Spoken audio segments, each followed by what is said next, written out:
সামান্য প্রাইভেসি ওটা কি আমি পাবো না? প্রাইভেসি নিয়ে কী করবি, যেখানে মানুষটা তুই আমার কাছে পুরো উন্মুক্ত। আপনি একটা অশ্লীল। লিওন ঝুঁকে এসে ঠোঁটে ঠোঁট ছুঁয়ে হিসিয়ে বলল, I know baby, are you অশ্লীল। নূর আলোকের সাথে সারা জীবন থাকতে হবে, সো এখন থেকে অভ্যাস করে নে। অরি ফ্রেশ হয়ে চেঞ্জ করে ড্রয়িং রুমে এলো। ঘড়ি কাটা যখন রাত 10টা ছুঁই ছুঁই। ডাইনিং এসে চুপচাপ লিওনের বিপরীত পাশে বসে পড়ল। এতে কপাল কুঁচকে গেল মানুষটার।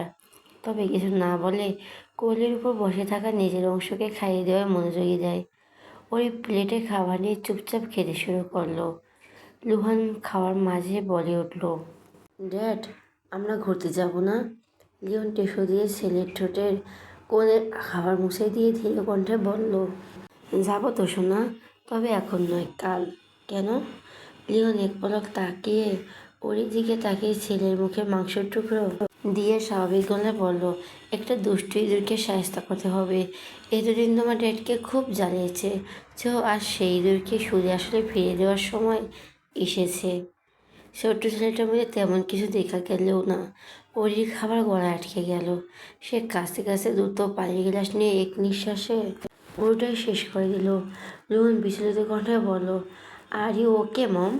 ওরই চোখ দিয়ে পানি পড়ছে। সে নিজের মাথায় থাপাতে থাপাতে বলল, হ্যাঁ হ্যাঁ সোনা, আই এম ঠিক আছি। লিও শান্ত চোখে তাকিয়ে আরেকটা গ্লাস পানি এগিয়ে দিয়ে ধীরে কণ্ঠে বলল, রিল্যাক্স। ওরই পানি খেয়ে কিছুটা সময় নিয়ে নিজেকে সামলে নিল। পরিস্থিতি স্বাভাবিক হতে লুহান আগ্রহের সাথে জিজ্ঞেস করলো, ড্যাড, তুমি কি ওই দুষ্টু ইঁদুরকে ধরেছ? লিওন কেটে কেটে ধীরে কণ্ঠে বলল, একটু পরেই ধরবো। তাহলে আমিও দেখবো ওই দুষ্টু ইঁদুরকে। উহ, ছোটরা জেগে থাকলে ইঁদুর ধরা যায় না। লুহান গালে হাত দিয়ে কিছু একটা ভেবে বলল, তুমি ধরে রেখেও ড্যাড, আমি সকালে দেখব। লিওন ওর দিকে তাকিয়ে বাঁকা হেসে হিসিয়ে বলল, ওকে শোনা, ইঁদুর যদি বেঁচে থাকে তাহলে অবশ্যই দেখাবো তোমায়। লুহান খুশিতে গদগদ হয়ে তার ড্যাডের গালে টুপ করে চুমু দিয়ে আদরের কণ্ঠে বলল, লাভ ইউ ড্যাড। লিওন দৃষ্টি সরিয়ে মুচকি এসে ঠোঁটের কোণে শব্দ করে চুমু খেয়ে বিড়বিড় করে বলল, মিস্টার অশো, লাভ ইউ টু সোনা। এদিকে দুই বাপ বেটার কথাবার্তা শুনে ওরই দ্রুত খাবার শেষ করে রুমে চলে গেল। লোকটার কথা শুরু তার ভালোই লাগছে না। সে অনেক ভেবেছিল একাই কি ঘুমের ওষুধ খেয়ে কম্পিউটারের নিচে ঢুকে শুয়ে পড়ল। লিওন সব কিছু গুছিয়ে রেখে ছেলেকে নিয়ে রুমে এলো। রোহন কম্পিউটার টেনে টেনে সরাতেই ওরই ঘুমো ঘুমো চোখে তাকিয়ে বিড়বিড় করে বলল, কি হয়েছে? এইভাবে কম্পিউটার টানছো কেন? এত তাড়াতাড়ি ওরই ঘুম জোয়ারে কণ্ঠস্বর শুনে লিওনের কপাল কুঁচকে গেল। সে কিছু একটা ভেবে চট করে টি টেবিলের উপরও তাকায়। পানির গ্লাসে অর্ধেক পানিও তার পাশে ঘুমের ওষুধের পাতা দেখে চোয়া শক্ত হয়ে যায় মুহূর্তেই। সে লুহানের দিকে তাকিয়ে শান্ত গলায় বলার চেষ্টা করলো, তোমার মমকে ঘুমাতে দাও, চলো আমরা আইসক্রিম খেতে খেতে মুভি দেখি। লুহান হিসেবে মাথা নাড়িয়ে লিওনের সাথে চলে গেল। এতে ওই স্বস্তি নিঃশ্বাস ফেলে চোখ দুটো বন্ধ করে নিল। কিন্তু একটু পর অনুভব করলো সে হাওয়ায় ভাসছে। কোনো কিছু বুঝে ওঠার আগে ঠাস করে কোমর পর্যন্ত পানির মাঝে পড়ল। এতে ওর ভয়ে চমকে লাফিয়ে ওঠে। জোরে জোরে শ্বাস নিতে নিতে ভয়াক্ত চোখে সামনে তাকাতেই ভড়কে গেল। লিওন রাগে গজগজ করতে করতে বাথটব থেকে টেনে বের করে ঝর্ণার নিচে দাঁড় করিয়ে হিসিয়ে বলল, একটা কেন, হাজারটা ঘুমের ওষুধ খেলেও আজ আমার থেকে তোকে কেউই বাঁচাতে পারবে না, তুই নিজেও না। বলে উড়ে ছেলে ওয়াশরুম থেকে বেরিয়ে গেল। এভাবে ওরই হতবাক হয়ে নিজের দিকে তাকায়। পুরো শরীর ভিজে জুবুথুবু হয়ে গেছে। সে ভেজা হাতে দ্রুত ঝর্ণা বন্ধ করে দিল। এতে রাতে লোকটা তাকে গোসল করিয়ে দিয়েছে। চোখের পাতা যা ঘুম ছিল তার সবটা এক মুহূর্তে উবে গেল। সে জলদি ভেজা পোশাক পাল্টে শরীর তোয়ালে পেঁচিয়ে নিল, নয়তো ঠান্ডা লেগে যাবে। আর একটু টোয়ালে দিয়ে মাথা মুছতে মুছতে দরজা খুলতে চাইলো, কিন্তু কি, দরজা খুলছে না কেন? তাহলে কি এই পাগলটা বাইরে থেকে দরজা নক করে দিয়েছে? কিন্তু কেন? এখন কি পুরো রাত তাকে এই অবস্থায় ওয়াশরুমের ভিতরে কাটাতে হবে? ড্যাড, ঘুম পাচ্ছে।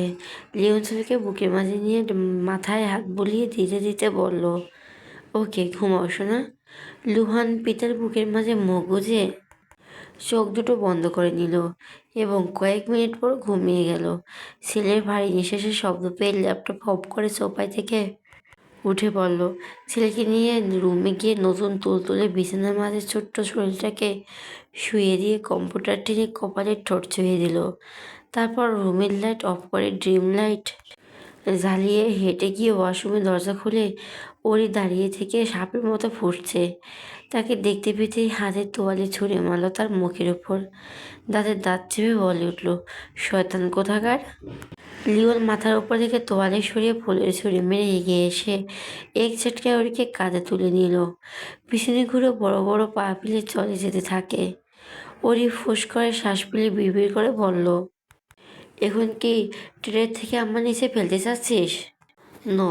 তাহলে কোথায় নিয়ে যাচ্ছেন? জাহান্নামে। আপনার যাওয়ার শখ থাকলে আপনি যান, আমার যাওয়ার একটুও শখ নেই আপু। সমস্যা নেই, আমি মুভ এনে দিচ্ছি বলে বিছানার মাঝে ছুঁড়ে মারল অরিকে। নরম তুলতুলে বিছানায় হাওয়ায় ব্যথা পেল না, তবে মেজাজ গেল বিগড়ে। সে উঠে পিছনে ঘুরে খেয়ে বলে উঠল, এই আপনার সমস্যা কি বলুন তো? আমাকে দেখে আপনার ফুটবল মনে হয়, যেখানে সেখানে খালি ছুঁড়েই মারেন। লিওন দরজাটা বন্ধ করে শার্টের বোতাম খুলতে খুলতে হেসে হেসে বলল, ঘুমের ওষুধ কেন খেয়েছিস আগে সেটা বল। ওরই থমথম মুখে বলল, ইচ্ছে হয়েছে তাই খেয়েছি।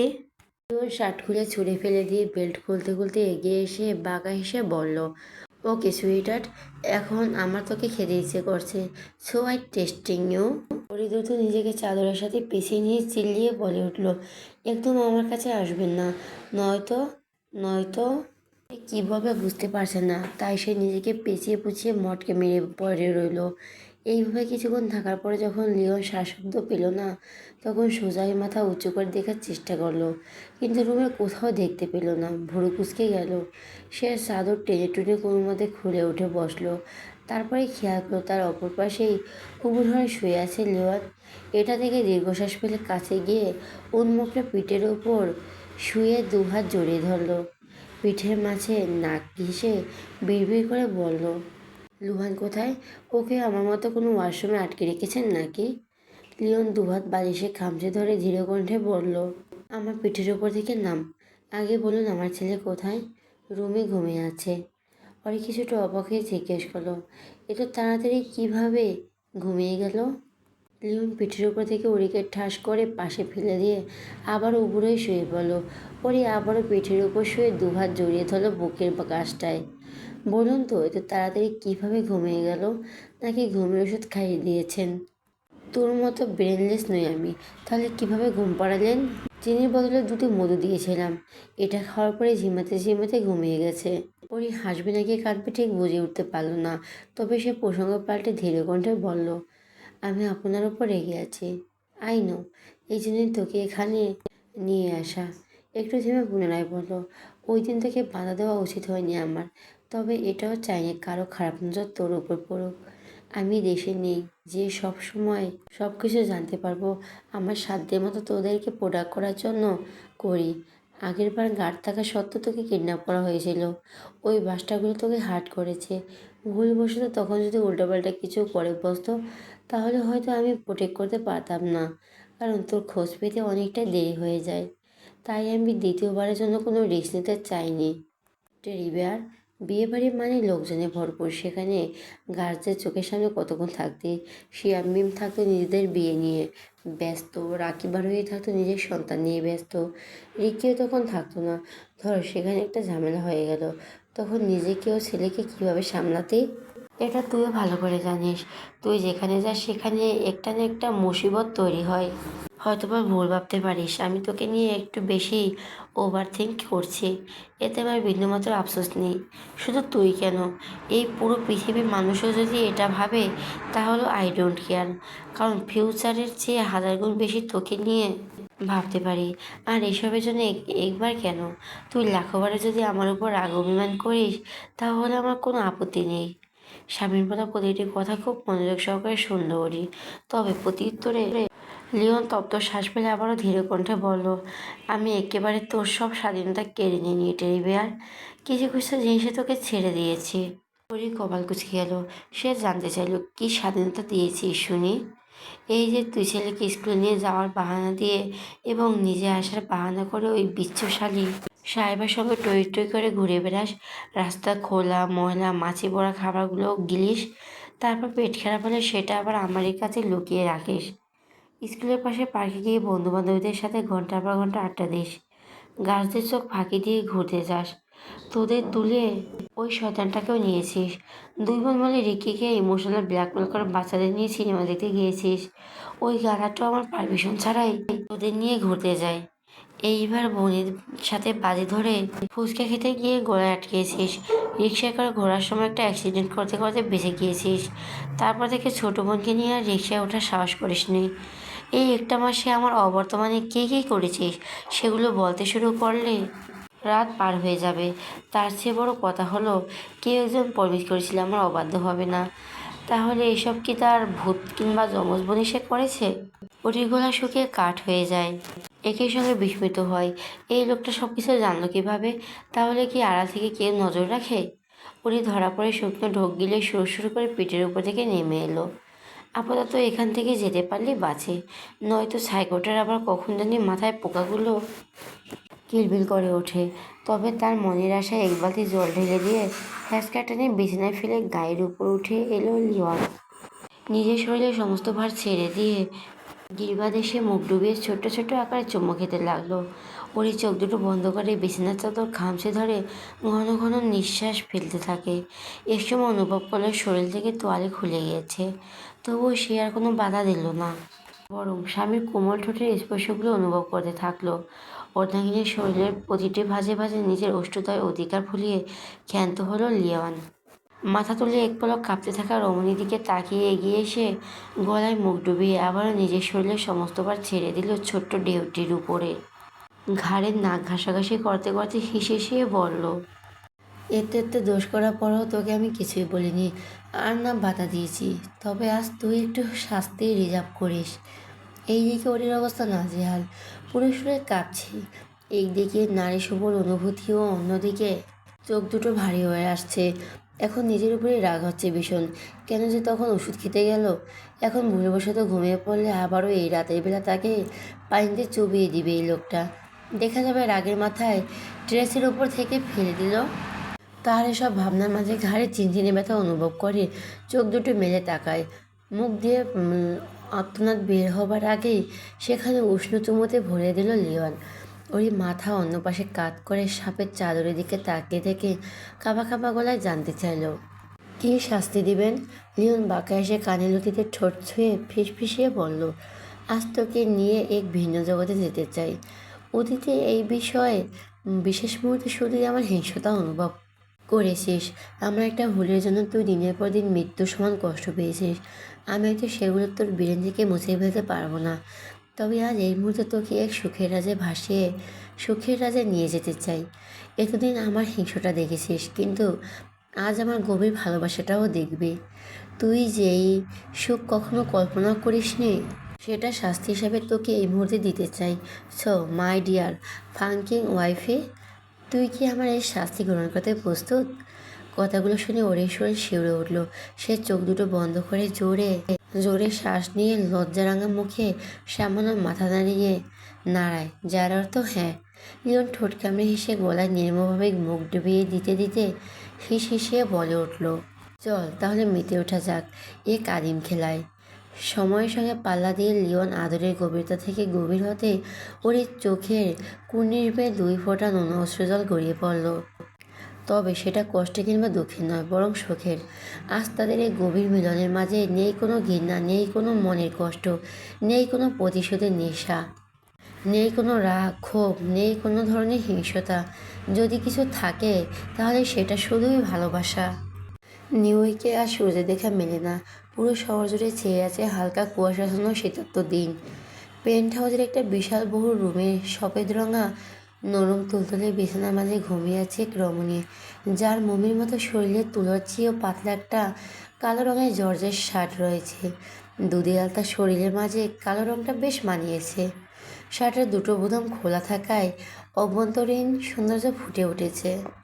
সাবাত কম্পিউটার কোমর অবধি ঢাকা, হালকা লালচে সিল্কি চুলগুলো এলোমেলো হয়ে চাদরের সঙ্গে লেপ্টে আছে।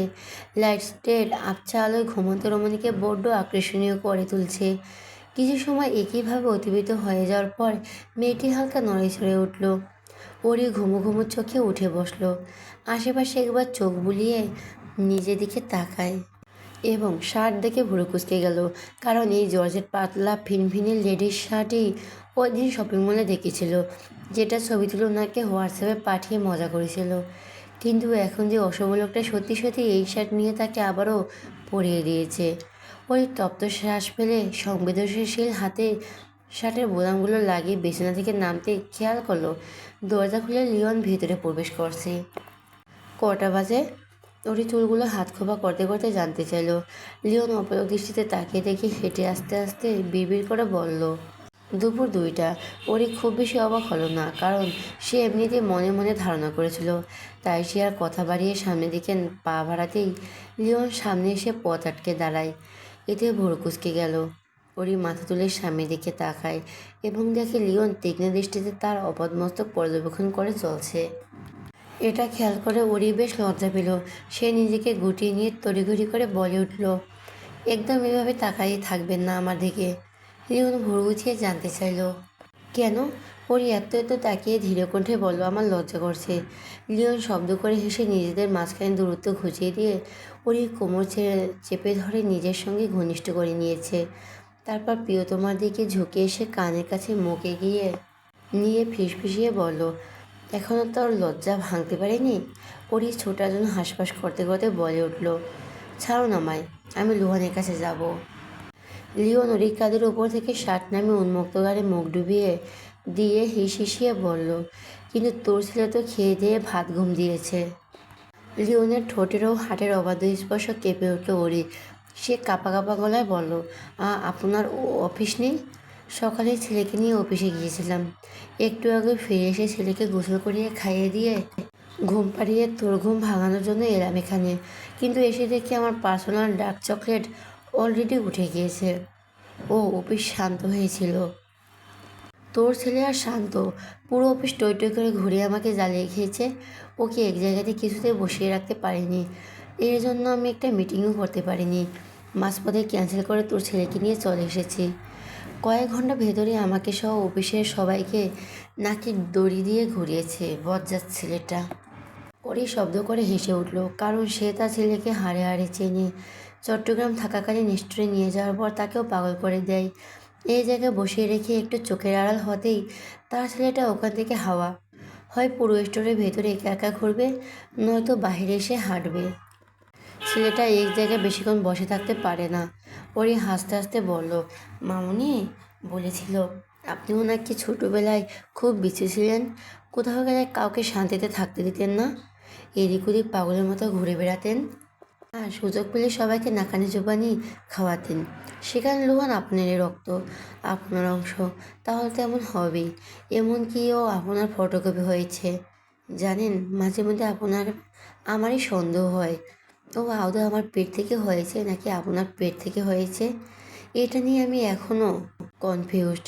লিওন মাথা তুলে ভুরু কুঁচকে বলো, আর ইউ জেলাস?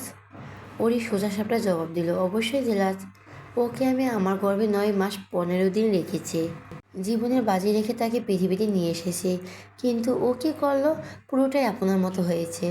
তার একটা চুলও মেবি আমার মতো হয়নি, অথচ সব কষ্ট কিন্তু এই আমারই করতে হয়েছে। ওর স্বভাব আপনার মতো, রূপে আপনার মতো, দেখতে আপনার মতো, চুলগুলোও আপনার মতো, রাগ মেজাজও আপনার মতো, মানে ওর পুরো অস্তিত্বটাই আপনার মতো। সেখানে আমার বিন্দুমাত্র বাহিকও অংশ নেই।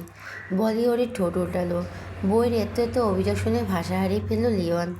পরক্ষণে হেসে বলল, আমার ডিএনএ শো আমার সন্তান আমার মতোই হবে। ওরই মুখ মুছো দিয়ে ভেঙ্গিয়ে বলল, আমার ডিএনএ শো আমার সন্তান আমার মতোই হবে। আর আমি মনে হয় বানের জলে ভেসে এসেছি।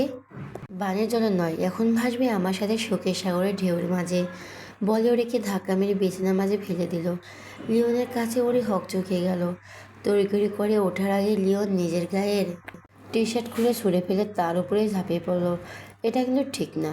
ওরই কথা শুনে লিওনের আগের ন্যায় ব্যস্ত হাতের ছাতির বোতামগুলো খুলতে খুলতে হাঁকি সরে বলল, তোকে এখন একান্তই কাছে পেতে খুব ইচ্ছে করছে আমার, সো কিছু করার নেই। কথাগুলো বলা শেষ হতে লিওন এক মুহূর্তের জন্য সময় নষ্ট না করে তার অর্ধাঙ্গিনীর মাঝে গভীরভাবে তলিয়ে গেল। পেরিয়ে গেছে 10 দিন, আর 2 দিন পর বেটিতে ব্যাক করবে ওরিও লুহান। বউ বাচ্চাকে নিয়ে পুরো শহর চষে ফেলছেন লিওন। এমন কোনো জায়গা বাদ নেই যেখানে তাদের নিয়ে ঘুরতে যায়নি। এসবের মাঝে কাজের লোকসান হলেও কোনো রকম যায় আসেনি তার। মন প্রাণ খুলে বউ বাচ্চাকে নিয়ে ঘুরেছে, আনন্দ করেছে, ছেলেকে নিয়ে পার্কে খেলা করেছে, হাজার হাজার মানুষজনের মাঝে ছেলের সাথে খিলখিলিয়ে হেসেছে। ছেলের সঙ্গে সেও একদম বাচ্চা হয়েছে, একই সঙ্গে একজন প্রেমিকা পুরুষও হয়ে উঠেছে।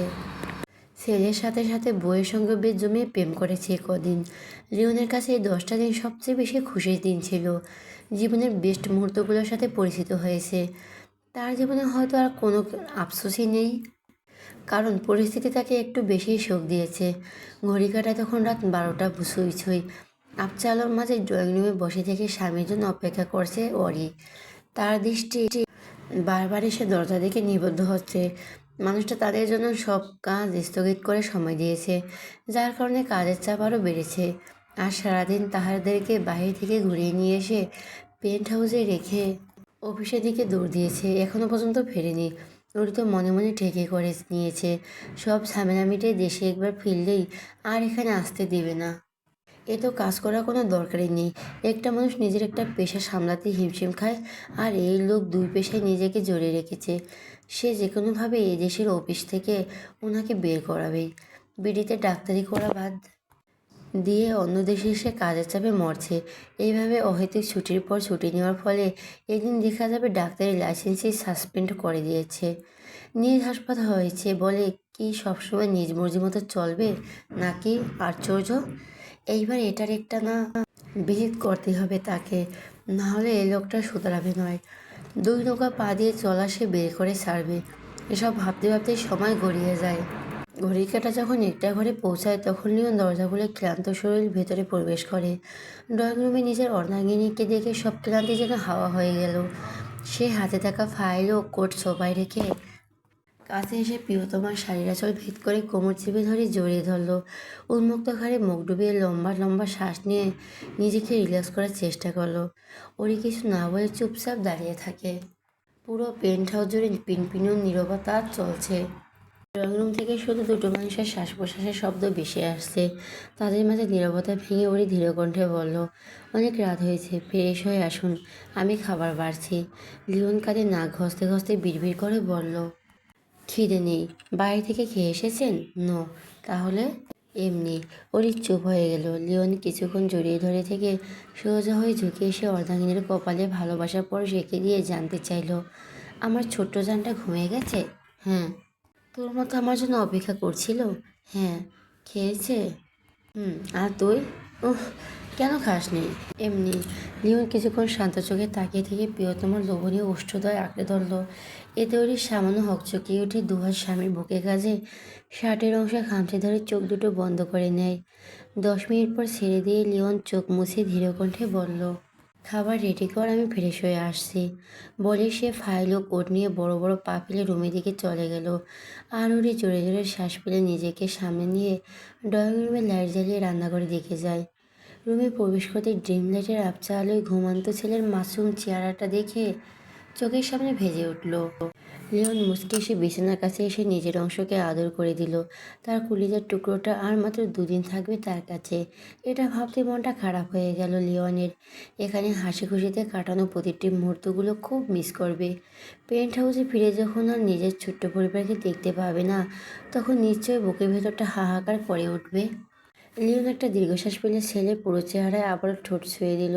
কিছুক্ষণ একদৃষ্টিতে তাকিয়ে থাকলো, তারপর উঠে গিয়ে কাবার থেকে টি শার্ট ও ট্রাউজার বের করে ওয়াশরুমের ভিতর চলে যায়। আপনার কি মন খারাপ? অরি প্লেটে খাবার বাড়তে বাড়তে ধীরে কণ্ঠে জিজ্ঞেস করলো। লিওন কোনো জবাব না দিয়ে তাকে টেনে নিজের কোলের উপর বসিয়ে নিল।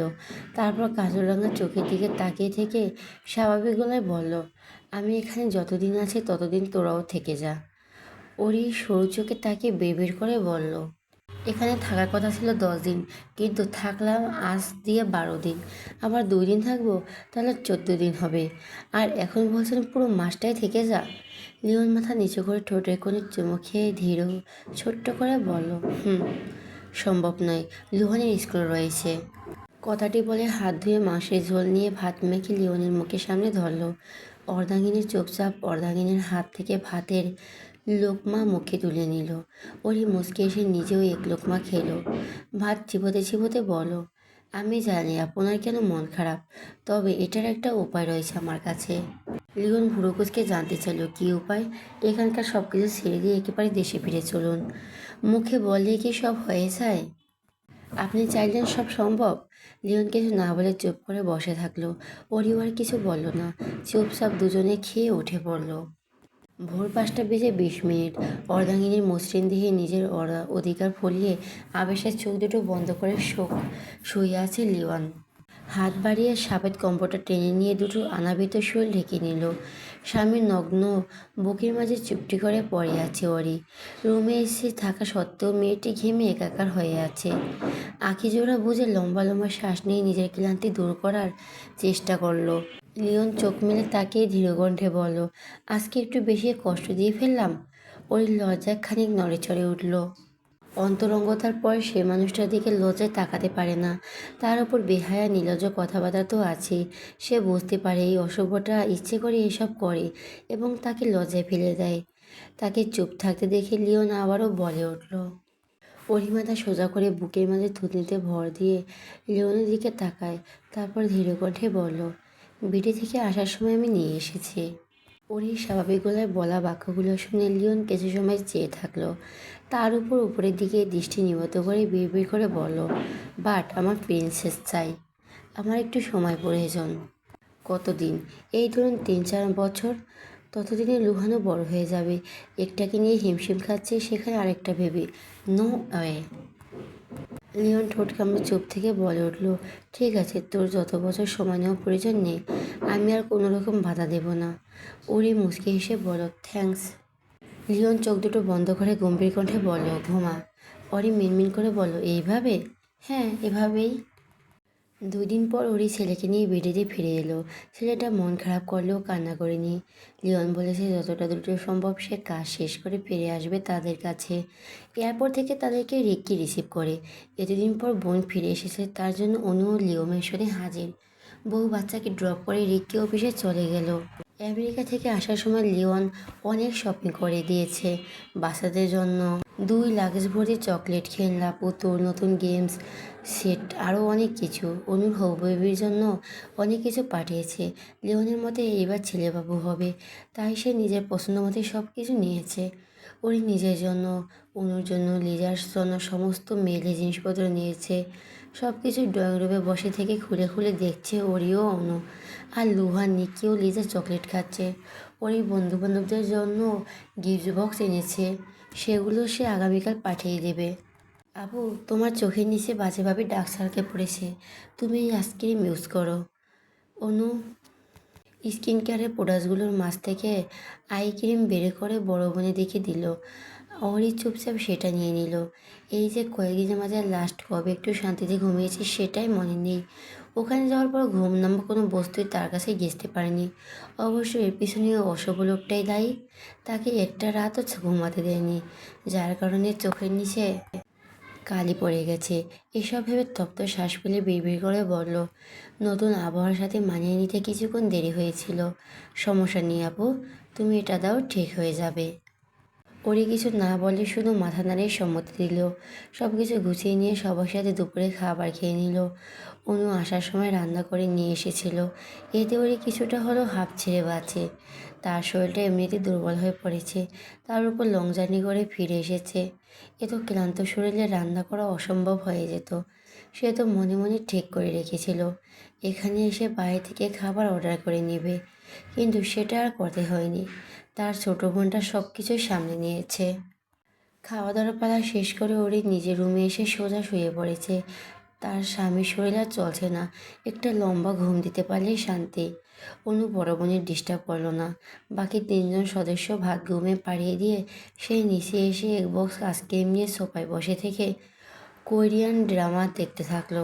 আর কেন জানি এখন দিনের বেলা ঘুমাতে ভালো লাগে না, তাই সে নিজের মনকে জোর করে না, যেটা ভালো লাগে ওটাই করে। কিছুক্ষণ সময় অতিবাহিত হয়ে যাওয়ার পর দরজায় কলিং বেল বেজে উঠল।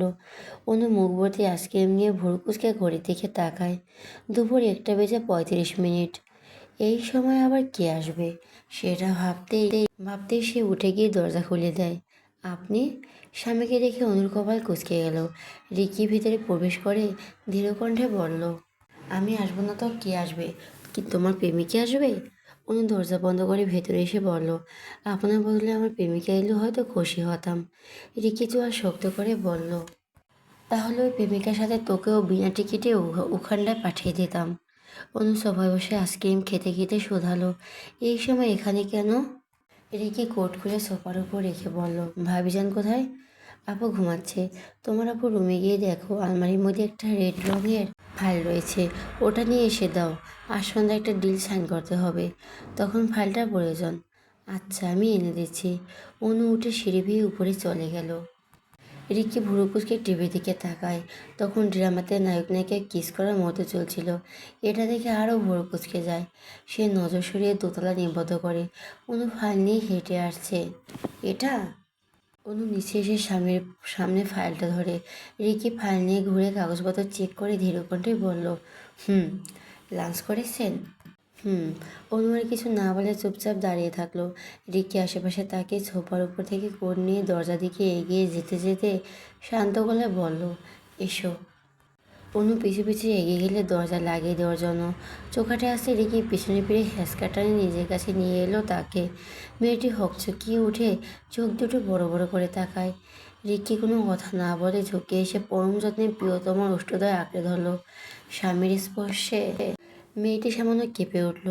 উঁচু হয়ে দু হাতের শার্টের কলার খামচে ধরে আবেশে চোখ দুটো বন্ধ করে রইল।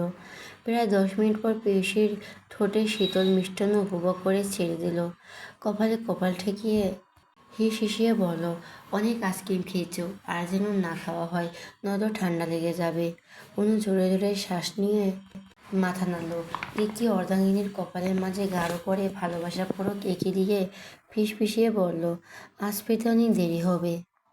নিজের ও বাচ্চাদের খেয়াল রেখো, আমি আসছি।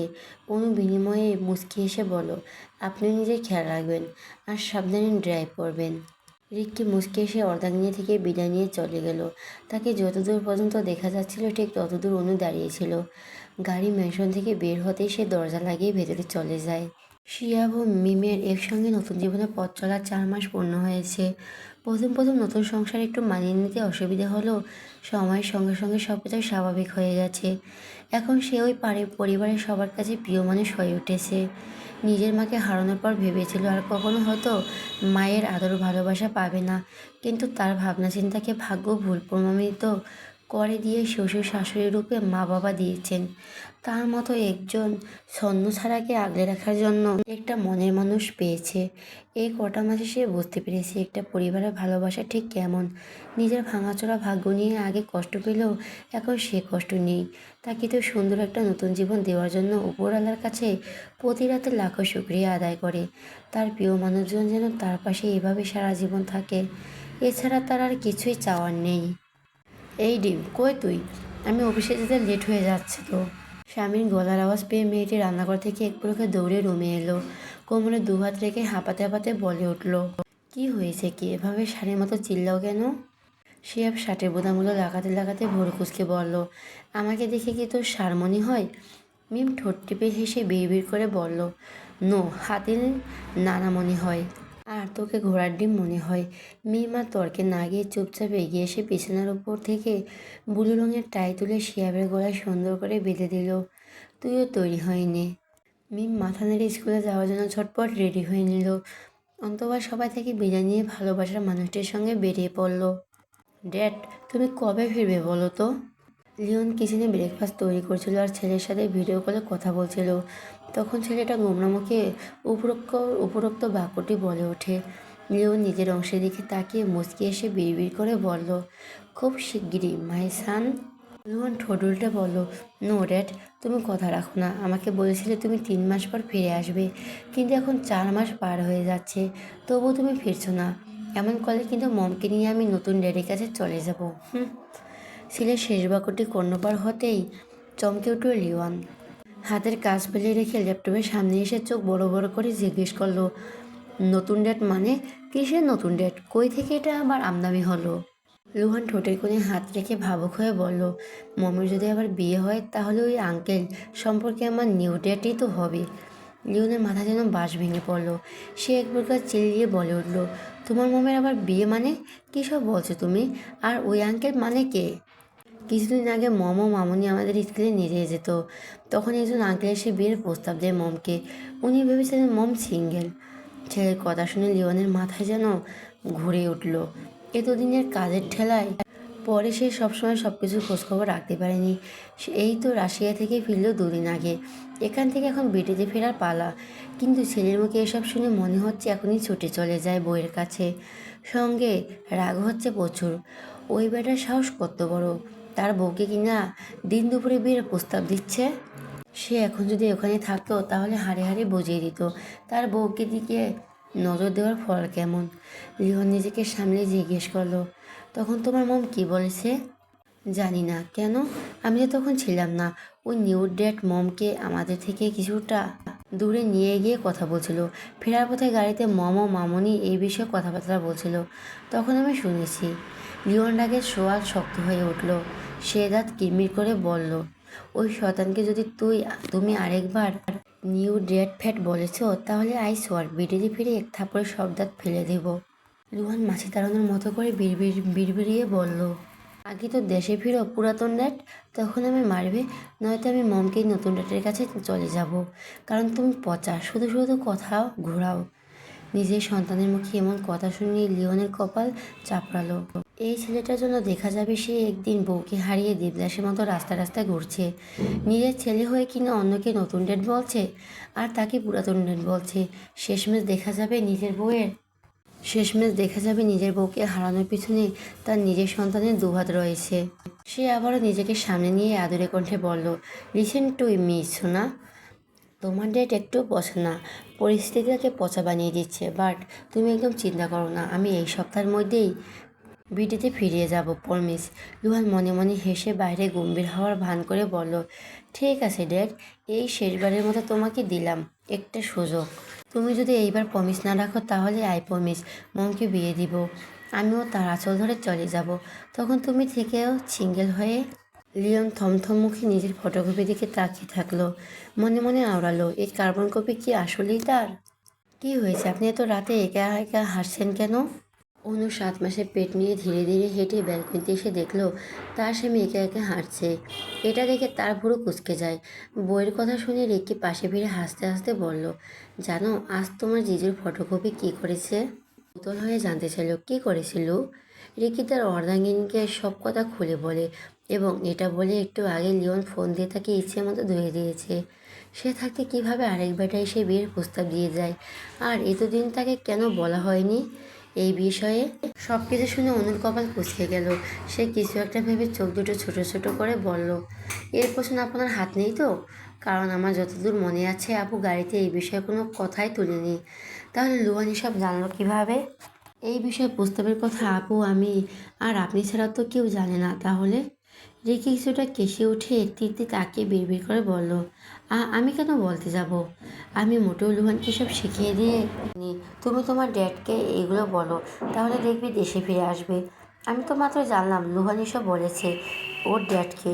অনু কোমরে দুহাত রেখে দাঁতে দাঁত চেপে বলল, বুঝে গেছি, তা বোঝার দরকার। আমি আপনার তো ইডিয়েট নই। আপনার প্ল্যানের জন্য যদি ভাইয়া আপুকে বকাবকি করে তাহলে আমিও আপনাকে দেখে নেব টিকটিকির বাকালেস। বলে সে আগে গজগজ করতে করতে রুমের ভেতর চলে গেল। আর এইদিকে রিক্কি বেকুবের মতো দাঁড়িয়ে থেকে বলে উঠল, লে হালুয়া। হাফ ব্যাটারিকে সাহায্য করতে গিয়ে এখন আরেক মুসিবতের মধ্যে পড়লাম। কই ভাবলাম বউ আমার খুশি হবে, কিন্তু না, উল্টো বউই খেপে ফায়ার। ধুর ধুর। আপনি হঠাৎ তো রেগে আছেন কেন? বউয়ের কথা শুনে যেন তেলে বেগুনে জ্বলে উঠল লিওন। সে খ্যাক করে বলল, রেগে থাকবো না তো কি, তোকে নিয়ে সোয়াগ করবো? ওরই ঠোঁট গোল করে শ্বাস ফেলে চুপ করে রইল। লিওনে কিছুক্ষণ থ মেরে বসে থেকে বলল, আগামীকাল থেকে তোকে আর স্কুলে যেতে হবে না। ড্রাইভার ও গার্ডরা গিয়ে লুহান লিজাকে নিয়ে আসবে। ওরই কপাল ঘষকে জিজ্ঞেস করলো, হঠাৎ এই মতিভ্রম হওয়ার কারণ? কারণটা তুই নিজের, মানে আগামীকাল থেকে বাইরে গেলে পিঠে সাইনবোর্ড লাগিয়ে ঘুরবি। সেখানে বড় বড় অক্ষরে লেখা থাকবে, ডক্টর লিওন চৌধুরী একমাত্র বউ ও মিস্টার অরণ্য চৌধুরী লুহানের একমাত্র মা। স্বামীর কথা শুনে ওরই থমথমে মুখে চেয়ে থাকলো। তার কাছে এখন সবটাই পরিষ্কার। লিওন কেন রেগে আছে সেটাও বুঝতে আর বাকি রইল না। সে তপ্ত শ্বাস ফেলে ধীর কণ্ঠে বলল, দেখুন, আমি ব্যাপারটা সামলে নিয়েছি। আসলে ওই ভদ্রলোকটা ভুল ভেবেছিল। ওনাকে সবটা বলার পর খুবই লজ্জাবোধ করেন। না জেনে শুনে প্রস্তাব দেওয়ার কারণে ক্ষমাও চেয়েছেন। তাই আপনাকে কিছু বলিনি, কারণ আপনি এমনিতেই টেনশনের ভেতর ছিলেন। এখন এসব বলে আরও টেনশন বাড়াতে চাইনি। বউয়ের কথা শুনে লিওন কিছুটা শান্ত হলে পরক্ষণে বলে উঠল, কিন্তু আমার গুণধর সুপুত্র আজ আমার হার্টবিট মিস করে দিয়েছে। স্যার, আমার সামনে ওর উজবুককে নতুন ডেট বানিয়ে আর আমাকে পুরাতন ডেট বানিয়ে ফেলছে। তার উপর ঠেলেটো দেওয়া দিয়ে শিখে গেছে। আমার বিড়াল আমাকে বলে কি না ম্যাও। তারপর ওরিকে সব কথা খুলে বলল। লুহান কে বলেছে। সব কিছু শুনে বেচারি শব্দ করে হেসে উঠল। তার পুচকু ছেলেটা যে এতটা পেকে গেছে বুঝতেই পারেনি। অন্যদিকে লিওন ঠোঁট কামড়ে অপলক দৃষ্টিতে চেয়ে আসে প্রিয়তমার হাস্যজল মুখের দিকে। একই সঙ্গে ভেসে উঠল 4 মাস আগে কাটানো সুন্দর মুহূর্তগুলো। সে বিড়বিড় করে বলল, তোকে পেন্ট হাউসে খুব মিস করছে টেডি বিয়ার, বিশেষ করে বেডরুমগুলো। স্বামীর কথা শুনে ওরির হাসি থেমে গেল। তারও স্মৃতি পাতায় ভেসে উঠল ওখানে কাটানো এক একটা রাতের দৃশ্যগুলো, বিশেষ করে এখানে ফিরে আসার আগের রাত ও দিনের দৃশ্য। ওরির লজ্জায় ভয়ে শুকনো ঢোক গিলে সে এক মুহূর্তের জন্য ধরেই নিয়েছিল যে সুস্থ শরীরে আর ফিরে আসতে পারবে না। এটাও ভেবেছিল লোকটা হয়তো তাকে মেরে ফেলার জন্য নিয়ে এসেছে। শেষবারে ভয়ঙ্কর অন্তরঙ্গতার কথা মনে হতেই ওরি খুব খুব করে কেসে উঠল। তড়িঘড়ি করে উঠে গিয়ে বিছানার পাশে থাকা টি টেবিলের উপর থেকে পানির গ্লাস নিয়ে পুরোটাই খেয়ে নিল। কোথায় গেলি, সামনে আয়। ওরই চুপচাপ বিছানার পাশে দাঁড়িয়ে আছে। তার লাজুক দৃষ্টি ছেলে ও ননদের ঘুমন্ত চেয়ার দিকে নিবদ্ধ। তার স্ক্রিনের সামনে দেখতে না পেয়েও লিওন আবারও বলল, কি হলো, সামনে আয়। ওরই ল্যাপটপে থেকে খানিক দূরত্ব বজায় রেখে ধীর কণ্ঠে বলল, বলুন কি বলবেন। আগে সামনে আয়। না। কেন? লজ্জা করছে। এতে তো আদর করার পরও তো লজ্জা ভাঙতে পারেনি। ওরি কিছু না বলে চুপ করে বসে থাকলো। লিওন পরিস্থিতি স্বাভাবিক করার জন্য শান্ত গলায় বলল, আচ্ছা এখন বাদ দে, সামনে আয়, কিছু কথা বলে বাইরে যাব। ওরি সামনে এসে বসলো। লিওন খেয়াল করলো মেয়েটা ফর্সা চেহারা, লাল হয়ে আছে, চোখের দৃষ্টি ফলোর দিকে নিবদ্ধ। সে ঠোঁট কামড়ে হেসে ধীর কণ্ঠে বলল, এই সপ্তাহে আমি দেশে ফিরবো। কবে? সারপ্রাইজ। ওরে কিছু বলল না। লিওন আর কিছু বলল না এবং এক দৃষ্টিতে তাকিয়ে থাকলো অর্ধাঙ্গিনের লাজুকতার মুখচ্ছের দিকে। তাদের মাঝে নীরবতা ছেয়ে গেল। কিছুক্ষণ এইভাবে কেটে যাওয়ার পর লিওন হঠাৎই ডেকে উঠল, অরি। ভালোবাসি। অরি শান্ত চোখে মুখ তুলে তাকায়। গাঢ় বাদামি বর্ণের চোখ দুটোর সামনে চোখাচোখি হলেও সে নিজের দৃষ্টি ফেরায় না, বরং চেয়েই থাকলো। লিওন বিনিময়ে কিছু শুনতে চেয়েছিল কি, হয়তো। আজ ওরই ভীষণ মন খারাপ। এর পিছনে কারণটা অজানা। হঠাৎ করে মনে বড্ড খারাপ খারাপ লাগছে। কোনো কাজে মন বসাতে চাচ্ছে না। সকাল থেকে একটার পর একটা ভুল করেই যাচ্ছে। অন্যান্য দিনে এমনটা কখনোই হয় না, কিন্তু আজ হচ্ছে। এটা নিয়ে নিজের উপর প্রচণ্ড রাগ হচ্ছে। অন্যদিকে মানুষটা তার সাথে 2 দিন ধরে কথা বলেনি। শুধু তার সাথে না, কারোর সাথে কথা বলেনি। শেষবার যখন কথা হয়েছিল তখন শুধু এইটুকুই বলেছিল, সে 2 দিন ভীষণ ব্যস্ত থাকবে, তাদের সাথে ঠিকমতো কথাও বলতে পারবে না। এটা নিয়ে প্রথমে কিছু না বললেও এখন কেন জানি ভালো লাগছে না। সে তো কলও দিয়েছিল সকালে, কিন্তু ফোনটা বন্ধ পেয়েছে। তারপর থেকে মনটা ভীষণ খারাপ লাগছে। লুহা নিজেকে স্কুলে রেখে এসেছে আরও আধা ঘন্টা আগে। অনু এখন আর স্কুলে যায় না। রেকি ভাই অফিসে যাওয়ার সময় স্কুলে ড্রপ করে রেখে যায় মেয়েকে। ছুটির সময় ড্রাইভার এসে নিয়ে যায়। আজকে ছোট বোনের বাসায় যাওয়ার কথা থাকলেও তার কিছু ভালো লাগছে না, যার কারণে যাওয়াটা ক্যান্সেল করে দিয়েছে। অন্যদিন না হয় যাবে। মানুষটার কিছুদিন পর চলে আসবে, তখন একসঙ্গে গিয়ে বোনকে দেখে আসবে। রাত হয়ে এসেছে। সন্ধ্যাবেলায় অর্ধাঙ্গিনীকে হাসপাতাল থেকে চেক আপ করিয়ে তারপর লিওন ম্যানশনে নিয়ে এসেছে লিওন। সঙ্গে ছেলে ও ছোট বোনকে এনেছে। এতে মাসের পর মাস ডেটকে আবার কাছে পেয়ে ছেলেটা ভীষণ খুশি। লিজাও খুব খুশি হয়েছে বড় ভাইকে পেয়ে। লিওন নিজ হাতে বউ বাচ্চা বোনকে খাবার খাইয়ে দিয়ে নিজেও খেয়ে নিল। অন্তঃপর সব কিছু গুছিয়ে রেখে ড্রয়িং রুমের লাইট অফ করে সিঁড়ি বেয়ে উপরে চলে গেল। রুমে এসে দেখে লুহান ও লিজার ঘুম পাড়িয়ে দিয়েছে অরি। এতদিন একসাথে ঘুমিয়ে তিনজনের অভ্যেস হয়ে গিয়েছে। স্বামীকে দেখে অরি মনে মনে হেসে ধীরে কণ্ঠে বলল, বিছানা ফুল, আপনার জায়গা নেই এখানে। ওই যে কাউচ রয়েছে, ওখানে গিয়ে ঘুমান। কিছু না বলে ওয়াশরুম থেকে ফ্রেশ হয়ে এসে তোয়ালে দিয়ে চোখ মুখ মুছে গম্ভীর কণ্ঠে বলল, আমি আমার জায়গা করে নিতে জানি। ওরই ছেলে ও ননদকে কম্পিউটার দিয়ে ভালো করে ঢেকে বিছানা থেকে নেমে এলো। তার শরীর মন আজ একদম ফুরফুরে রয়েছে। হালকা দুর্বল দুর্বল লাগলেও মনের আনন্দের কাছে কিচ্ছু নয়। সে এগিয়ে এসে স্বামীর গলায় ঝুলে পড়ল। পায়ের পাতায় ভর দিয়ে উঁচু হয়ে প্রিয় মানুষটির অ্যাডামস অ্যাপেলের চুমু খেয়ে ফিসফিসিয়ে বলল, চলুন।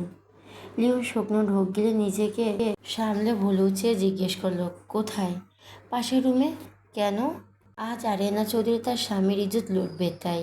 তাহলে তোর স্বামীকে নিয়ে চল। ওই থমথমে মুখে বলল, আপনার মতো আস্ত একটা হাতিকে নিয়ে যেতে পারবো না। ওকে, আমিও যাব না, বলে লিওন ঠোঁট কামড়ে হেসে মেয়েটির পাশ কেটে সোফায় গিয়ে বসলো।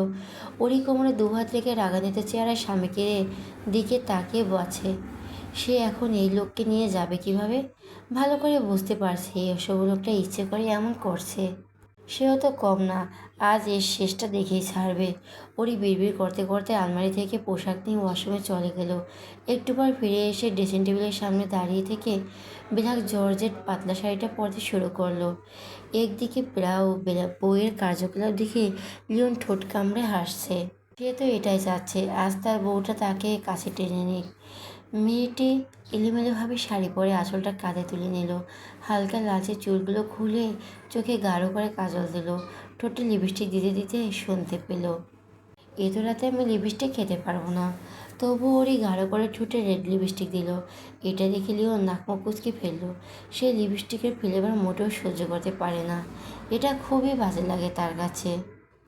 ওরই নিজ ইচ্ছে মতো সাজুগুজু করে একবার নিজেকে দেখে নিল। আনাবিত সাদা কোমরে লিওনের দেহের দেওয়া কোমরবন্দি জল করছে। সে নিজেকে মুগ্ধ চোখে দেখতে দেখতে বিড়বিড় করে বলল, আপনার জন্য আসলেই ভালো, আসলেই আপনার জন্য ভাগ্য আসলেই ভালো। নাহলে তো সুন্দর একটা বউ কীভাবে পেতেন? লিওন তীক্ষ্ণ চোখে বউয়ের আপদমস্তক পর্যবেক্ষণ করে নিয়ে ঠান্ডা গলায় বলল, তোর কপালও ভালো বলতে হবে, নাহলে তো হট একটা স্বামীকে ডিজার্ভ করতিস। ওরই পাশে ফিরে ভোর উঠিয়ে বলল, ডিজার্ভ করি না, নাকি করি না সেটা এখন বাইরে শহর ঘুরে দেখাবো মিস্টার চৌধুরী। এক বাচ্চার মা হয়েছিস, ভালো হয়ে যা, নয়তো তোর এই সুন্দর পাঁজরে কেটে নিব। ওরি হেসে রুমের লাইট অফ করে ড্রিম লাইট জ্বালিয়ে স্বামীর কাছে এগিয়ে এলো। কোলের উপর বসে লিপস্টিক দেওয়া ঠোঁটে শক্ত করে চুমো বসিয়ে দিল ডান গালে। লিওন তাতে দাঁত চেপে চোয়াল শক্ত করে বসে রইল। আর সে ধৈর্যের পরীক্ষা দিতে প্রস্তুত আছে। স্বামীর কোনো রিয়াকশন না দেখে ওরই দু হাতে গলা জড়িয়ে ধরে বিড়বিড় করে বলল, আমিও দেখি আপনি কতক্ষণ নিজেকে ধরে রাখতে পারেন। বলে সে স্বামীর ফর্সা পুরো চেহারায় শক্ত করে চুমো খেয়ে লিপস্টিকের দাগ বসিয়ে দিল। ওর এই ভীষণ হাসি পাচ্ছে। মানুষটার চেহারা একদম লাল হয়ে গেছে এবং সে বহু কষ্টে নিজের হাসি দমে রেখে লিওনের হাত জোড়া ধরে নিজেকে উন্মুক্ত কোমরে রাখলো। মাথা নিচু করে স্বামীর টি শার্টের অংশে টেনে নিয়ে ঠোঁট জোড়া মুছে নিল। আমার টি শার্টটা নষ্ট করে দিলি হারামের মেয়ে। ওরই ঠোঁট মুছতে মুছতে বিড়বিড় করে বলল, শুধু টি শার্ট কেন, পুরো আপনারটাকে নষ্ট করতে চাই। লিওন কিছু বলল না, শুধু অর্ধাঙ্গিনীর কোমল কোমল কোমর শক্ত করে চেপে ধরল। ওরই আরও ঘনিষ্ঠ হয়ে স্বামীর মাথার পেছনের চুলগুলো খামচে ধরে ঠোঁটের মাঝে ঠোঁট ডুবিয়ে দিল। লিওন আবার চোখ দুটো বুজে নিয়ে নীরবে প্রিয়তমার স্পর্শ অনুভব করতে থাকলো। 5 মিনিট পর ওষ্ঠদায় ছেড়ে দিতে চাইলে লিওন শক্ত করে আঁকড়ে ধরে চুম্বন করতে থাকলো। এক সময় অনুমান অবস্থাতে প্রিয়তমার কোলে নিজের রুম থেকে বেরিয়ে গেল। তার এক চুমুতেই সব ধৈর্যের বাঁধ ভেঙে গেছে। এর থেকে বেশি আর নিজেকে কন্ট্রোল করতে পারবে না, অত্যন্ত তার পক্ষে নয়। পাশের রুমে এসে ব্যস্ত হাতে দরজার ভেতর থেকে লক করে দিয়ে অর্ধাঙ্গিনীকে নিয়ে এগিয়ে গেল। নরম বিছানায় হদিশ পেতেই আছড়ে পড়ল। এই এই আপনার ধৈর্য? ওই ঠোঁট জোড়া ছাড়া পেতে জোরে জোরে শ্বাস নিতে নিতে বলে উঠল। লিওন দক্ষ হাতে অর্ধাঙ্গিনীর শাড়ি কুচি খুলতে খুলতে হিসিয়ে বলল, যতটুকু ধৈর্য দেখেছিস ততটুকুই আমার কাছে পাহাড় সমান। এরপরে তো আর ধৈর্য ধরতে পারবো না। পরি হেসে দু হাতে গলা জড়িয়ে ধরে বলল, কন্ট্রোললেস কোথাকার।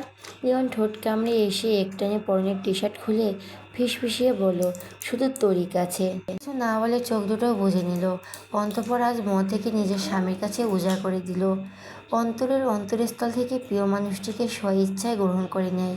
লিওন অর্ধাঙ্গিনীকে গভীর ভালোবাসা দেওয়ার মাঝে একসময় ভারী কণ্ঠে গেয়ে উঠল,